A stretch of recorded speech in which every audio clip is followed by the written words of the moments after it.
உலகம் பல அன்பின் கதைகளை கண்டுள்ளது. சில கவித்துவமாகின, சில காவியமாகின, சில வரலாறாகின. அன்பு என்பது முழுவதும் கொடுப்பது. அது திரும்ப பெறப்படவும் வேண்டும்.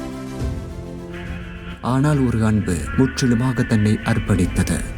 அது பதிலுக்கு எதையும் எதிர்பாராத அன்பு. அந்த அன்பு நிராகரிக்கப்பட்டது. ஆயினும் இன்னமும் மாறாத அன்பு. பரலோகின் அரசர் தன் அரியணையை விட்டு கீழிறங்கினார். சிருஷ்டிகர் சிருஷ்டிப்பில் சிருஷ்டிக்காக பாதம் பதித்தார். நமக்காக காயப்பட்டார்.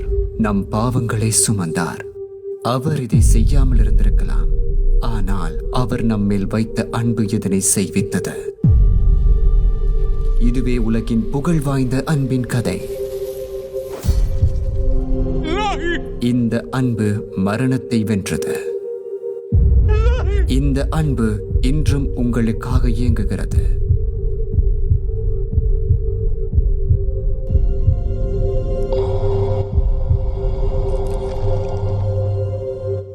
இந்த பெரிய வெள்ளியில் உலகையே மாற்றிய இந்த அன்பினை நினைவு கூறுவோம்.